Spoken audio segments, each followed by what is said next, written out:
ప్రతిష్టాత్మకంగా నిర్మించిన పార్లమెంటు నూతన భవనం ప్రారంభమైంది. వేద మంత్రోచ్చరణల నడుమ పార్లమెంటు భవనం అట్టహాసంగా ప్రారంభమైంది. ప్రధాని మోదీ, స్పీకర్ ఓం బిర్లా ప్రత్యేక పూజలు చేసి భవనాన్ని జాతికి అంకితం చేశారు.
లోని మహాత్మా గాంధీ విగ్రహానికి ప్రధానమంత్రి నరేంద్ర మోడీ నివాళులు అర్పించారు. అనంతరం నూతన పార్లమెంటు భవనం వద్దకు చేరుకున్న ప్రధానికి శృంగేరి పీఠాధిపతులు కలశంతో స్వాగతం పలికారు. అప్పటికే రాజధానికి పూజలు నిర్వహించగా మోదీ దానికి సాష్టాంగ నమస్కారం చేశారు. అనంతరం ఆధీన మఠాధిపతులు దానికి ప్రధానికి అందజేశారు. రాజధానాన్ని తీసుకెళ్లి లోకసభలోని స్పీకర్ కుర్చీ వద్ద ప్రతిష్ఠించిన మోదీ జ్యోతి ప్రజ్వలన చేసిన అనంతరం మఠాధిపతుల నుంచి ఆశీర్వాదాలు అందుకున్నారు. అంతకు ముందు జరిగిన సర్వమత ప్రార్థనలో స్పీకర్ ఓం బిర్లా కేబినెట్ మంత్రులతో కలిసి మోదీ పాల్గొన్నారు. పార్లమెంటు భవన నిర్మాణంలో పాలుపంచుకున్న కార్మికులకు మోదీ సన్మానించారు. అనంతరం అక్కడ ఏర్పాట్లు చేసిన శిలాఫలకాలను ఆవిష్కరించిన కొత్త పార్లమెంటు భవనాన్ని జాతికి అంకితం చేశారు.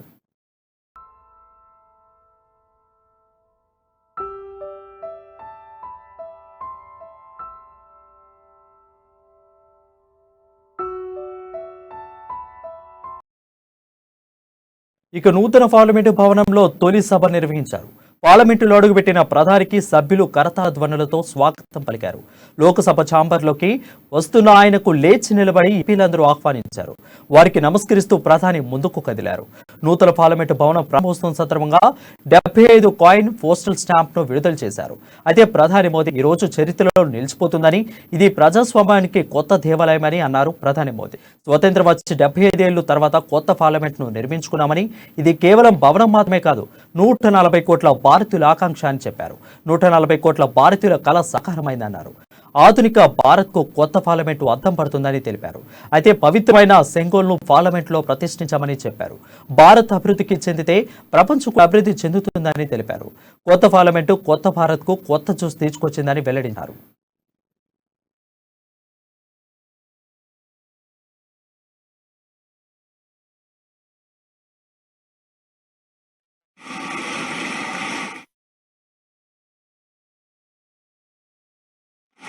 आदरणीय श्री ओम बिरला जी, राज्यसभा के उपसभापति श्री हरिवंश जी, ये सांसदगण, भी वरिष्ठ जनप्रतिनिधि,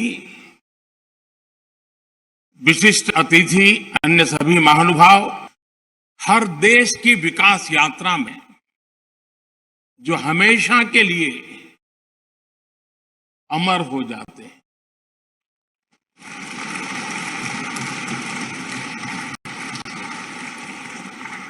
कुछ तारीखें आज 28 मई 2020 का ये दिन आजादी के 75 वर्ष होने पर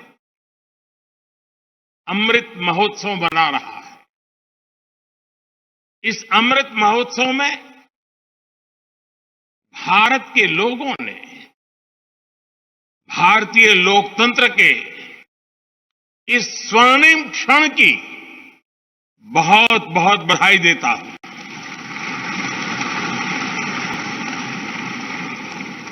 साथियों, भारत के दृढ़ संकल्प का संदेश देता हमारे लोकतंत्र का मंदिर है।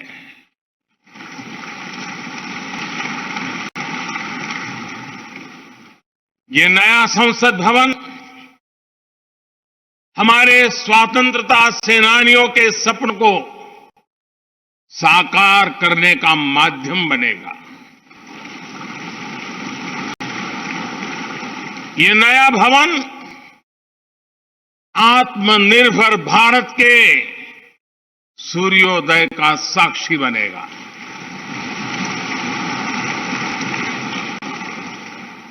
ये नया भवन नए रास्तों पर चलकर ही नए प्रतिमान गढ़े जाते हैं।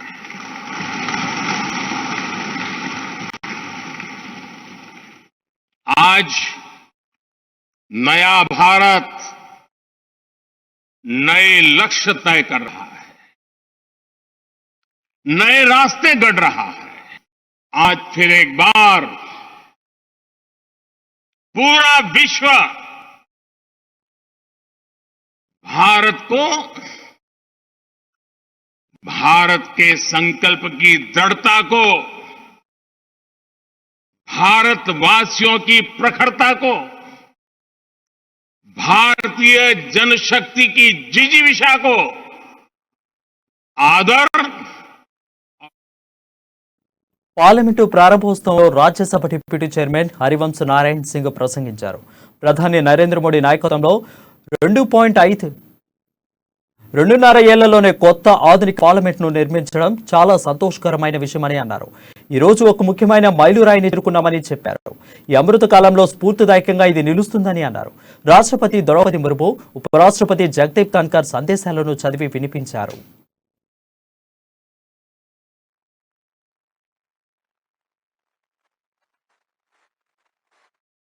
माननीय प्रधानमंत्री जी के आभारी हैं कि आजादी के अमृत काल में उन्होंने अपने कुशल नेतृत्व और असाधारण प्रयासों से इसके लिए अपनी ओर से और समस्त देशवासियों की ओर से उनका हार्दिक धन्यवाद और अभिनंदन।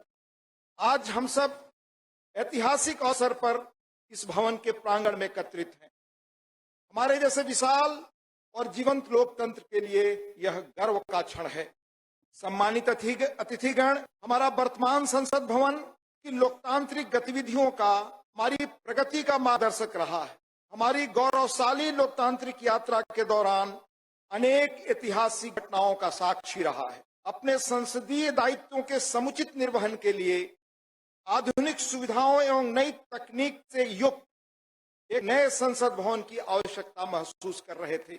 आने वाले वर्षों में परिसीमन के कारण सदस्यों की संख्या में बढ़ोतरी की संभावना एवं संसद की बढ़ती हुई जिम्मेदारियों को देखते हुए वर्तमान संसद भवन में स्थान का अभाव भी महसूस किया जा रहा था। यही कारण है कि संसद के दोनों सदनों ने माननीय प्रधानमंत्री जी से सांसदों की दक्षता बढ़ाने और संसदीय कामकाज की इफिशियंसी बढ़ाने के उद्देश्य से आधुनिक सुविधाओं और संसाधनों से संपन्न एक नए स्टेट ऑफ द आर्ट भवन के निर्माण का आग्रह किया था। यह अपार हर्ष का विषय है कि माननीय प्रधानमंत्री जी ने अपनी देखरेख में 2.5 वर्षों से भी कम समय में भविष्य की चुनौतियों से निपटने में सक्षम एक आधुनिक संसद भवन तैयार करवाया है। यह भवन ईंट और गारे की संरचना मात्र नहीं है, बल्कि देश की सर्वोच्च चुनी हुई संस्था के रूप में यह भवन देश के नागरिकों की आशाओं, अपेक्षाओं और आकांक्षाओं की पूर्ति का माध्यम है। यह नया भवन अपने आप में वास्तुकला का शानदार उदाहरण है, इसमें देश की सांस्कृतिक विरासत और विविधता की अद्भुत झलक मिलती है।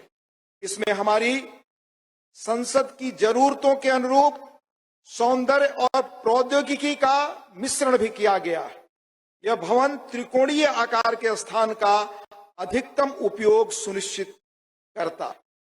इसमें लोकसभा మోదీ సంకల్పంతో కొత్త పార్లమెంటు భవనం సాకారమైందని, వేలాది కార్మికుల కృషితో 2.5 ఏళ్లలో భవనం పూర్తయిందని లోక్సభ స్పీకర్ ఓం బిర్లా అన్నారు. అనేక ప్రశ్నలకు సమాధానం కోసం ప్రపంచం భారత్ వైపు చూస్తుందని తెలిపారు. స్పీకర్ కుర్చీ దగ్గర సింగులు ప్రతిష్ఠించడం విశేషమన్నారు.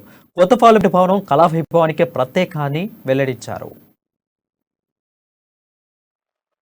माननीय नरेंद्र मोदी जी, राज्यसभा के उपसभापति, आजादी के अमृत काल में संपूर्ण राष्ट्र आज इस महत्वपूर्ण और ऐतिहासिक पल का साक्षी बन रहा है।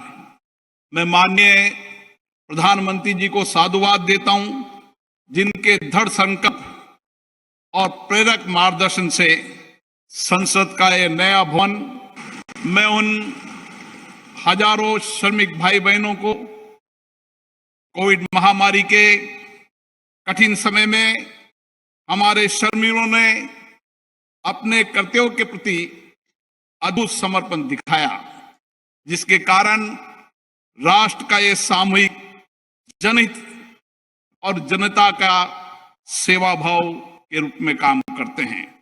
पिछले 7 दशकों से संसद के अंदर हमारे विद्वान नेताओं और सांसदों की उत्कृष्ट चर्चा और संवाद से जनता की समस्याओं का समाधान किया गया और महत्वपूर्ण कानून भी बनाए, जिससे लोगों के सामाजिक आर्थिक जीवन में व्यापक परिवर्तन हुआ। हमारा लोकतंत्र और अधिक सशक्त हुआ। इस अवसर पर मैं उन सब का भी आभार व्यक्त करता हूं। लोकसभा में मेरे पूर्ववर्ती अध्यक्ष ने सदन की गरिमा और प्रतिष्ठा बढ़ाने में समर्पित भाव से योगदान दिया, उनका भी मैं साधुवाद व्यक्त करता हूं।